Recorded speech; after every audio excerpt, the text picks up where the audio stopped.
Trump Gaza formula, hostages, bombs, and the 20 points gamble. Good evening. I am Mr. Bravo, and you are watching Global Affairs Tonight. October 2025, the Middle East stands still. The world's most volatile conflict, 2 years of relentless destruction, thousands dead, countless lives shattered. New teeters on the edge of an unprecedented gamble. Donald Trump, back at the center of world politics, is once again playing his favorite role, the deal maker. But this time, the stakes are life and death. From a podium in Washington, he delivers a message that shakes the region. Well, we're going to do about 3 or 4 days. We'll see how it is. All of the Arab countries are signed up. The Muslim countries are all signed up. Israel's all signed up. We're just waiting for Hamas. And Hamas is either going to be doing it or not. And if it's not, it's going to be a very sad end. With Hamas, we want very simple. We want the hostages back immediately. And we want some good behavior. And, it's pretty simple. You don't get similar. Think of it. We've signed every country in the Middle East. This was like an impossible thing. It's never been done before. This is more than Gaza. Gaza was fixed up.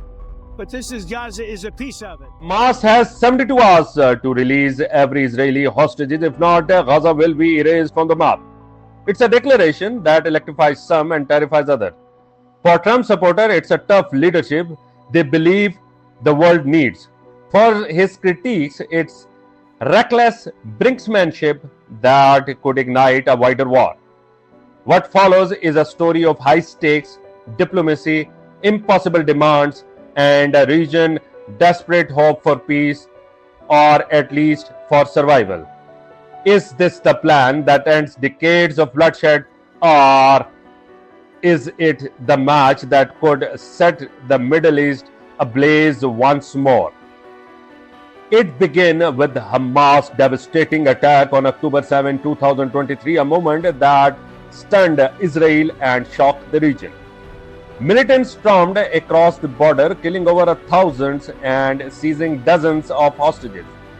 Israel responded with overwhelming force, airstrikes, flattering neighborhood, entire families vanishing beneath rubble. Gaza, already one of the most crowded places on earth, became an open graveyard. Ceasefires came and went, each shorter than the last. International mediator pleaded for restraint. Presidents and prime ministers of the world flew to the region, but every promise of peace collapsed under the weight of mistrust, vengeance, and politics. By 2025, the conflict had become a grim routine. Rockets, reprisals, funerals, and with the death toll climbing past 40,000, a question echoed from Jerusalem to Washington. Is there any way out? Donald Trump says there is, yes, but his solution is not diplomatic as usual. It is a plan forged in threat, deals, and deadlines, the way only Trump can make them. They have calling it the most ambitious peace blueprint in modern history and the most controversial. Trump's Gaza formula is a 20 points ultimatum designed to end the war in weeks, not years. If accepted by Hamas, this proposal calls for the release of all remaining hostages immediately, but in no case more than 72 hours. Working with the new transitional authority in Gaza, all parties will agree on a timeline for Israeli forces to withdraw in phases. They'll be withdrawing in phases. No more shooting, hopefully. My plan calls for the creation of a new international oversight body, the Board of Peace, we call it, the Board of Peace. Sort of a beautiful name, the Board. Now, if this international body succeeds, we will have permanently ended the war. Israel will conduct further withdrawals linked to the extent of disarmament and demilitarization, but will remain in the security perimeter for the foreseeable future. Its demands are sweeping: an immediate ceasefire, but only if Hamas agrees. All hostages freed within 72 hours. In exchange, Israel will release nearly 2,000 Palestinian prisoners. Israeli forces will begin a phased withdrawal from Gaza. Hamas must completely disarm. No weapons, no rockets, no tunnels. Gaza's government will be replaced with a neutral technocratic authority. Reconstruction will be managed by a US-led board of peace. Billions in aids will flow, but under foreign supervision. Hamas is permanently barred from political power, and International Stabilization Force will secure the borders, and 10 more clauses covering everything from future elections to the economic oversight. This plan is sweeping, uncompromising, and entirely on Trump's terms. Donald Trump calls it a final offer, not a proposal, not a negotiation. It's a deal designed to end the war or justify a devastating new phase of it. The ultimatum was clear: 72 hours, release the hostages, agree to the terms. As the deadline approaches, the tensions were palpable. Diplomatic hotlines burned day and night. Spies and mediators scrambled in Doha, Cairo, and Tel Aviv. Then a twist. Trump extended the deadline to Sunday 6 p.m. Washington time. It was a classic Trump tactic: raise the stakes, build suspense, project control. His warning, however, was everything but subtle. If Hamas refuse this deal, they will witness destruction on a scale no one has ever seen. Even Israeli military, no stranger to overwhelming force, understood this was different. If Hamas complies, Trump's order bombing to stop immediately. If not, the hellfire option would be unleashed.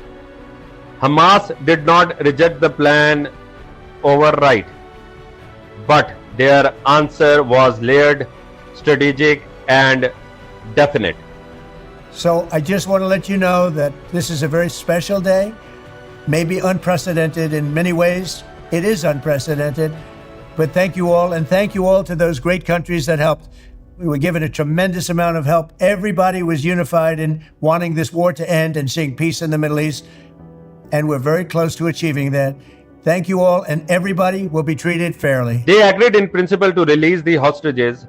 They accepted the idea of a neutral government running Gaza, but then came the red lines. Conditions they could not cross. No disarmament until Israeli fully withdraws. No foreign committee deciding Gaza's fate. No compromise on Palestinian sovereignty. Their statement was blunt: we will not lay down arms while our land remains occupied. This was not surrender, it was counter negotiation. Exactly what Trump said he would not entertain. On the other hand, Israeli response was careful, even We're taking a critical step cautious. towards both ending the war in Gaza and setting the stage for dramatically advancing peace in the Middle East. And I think beyond the Middle East, in very important Muslim countries. I support your plan to end the war in Gaza, which achieves our war aims. It will bring back to Israel all our hostages, dismantle Hamas's military capabilities, end its political rule, and ensure that Gaza never again poses a threat to Israel. Prime Minister Benjamin Netanyahu called the plan a serious framework for peace. Israel was prepared. He said he honor its commitments if Hamas accepted. But within Israeli military establishment, doubts can deep wound Hamas truly disarm. Would it exploit a ceasefire to regroup? And if Gaza was handed to a technocratic authority, who would guarantee Israeli security? For some in Tel Aviv, Trump's plan was a historic opportunity. For others, it was leap into an unknown. Trump's plan did not just divide Gaza or Israel, it splits the region. Qatar and Egypt, long-time mediator, praised the plan and urged Hamas to accept. Whereas Pakistan distanced itself, calling this proposal foreign-made and imposed. Iran and Hezbollah warned that any attempt to strip Gaza or its sovereignty would spark wider war. Whereas across the Arab world, protest erupted against that many saw as American takeover of Palestinian destiny. Yes, in Washington, Trump was triumphant. On the campaign trail, he promised that only his leadership could end the bloodshed. And to millions of his supporters, he could like the man who could. Beneath the headlines and the handshakes, enormous uncertainties remains. What happens if Hamas rejects the plan entirely? Will Israel unleash its deadliest assault yet again? If Hamas accepts only part of the deal, will Trump compromise or retaliate?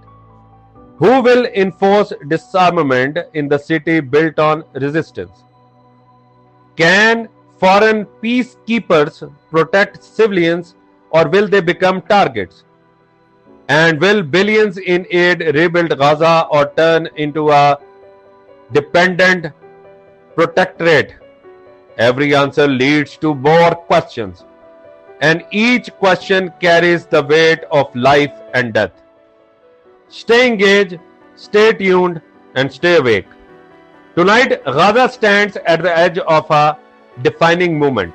If Hamas signs, hostages could come home. If Israeli honor the deal, the bombs could finally stop. If Trump succeeds, he could claim the title of peacemaker, perhaps even a Nobel Prize. If the deal collapses, if egos clash, if mistrust prevails, then Gaza's children, mother and fathers will once again be the ones who bleed. Trump's call it the last chance, the world call it a gamble, and to the countdown has already begun. The Middle East has seen countless peace plans. Most end in failure. This one will either rewrite history or repeat it. And the Gaza, the difference is measured not in politics but in lives. Subscribe.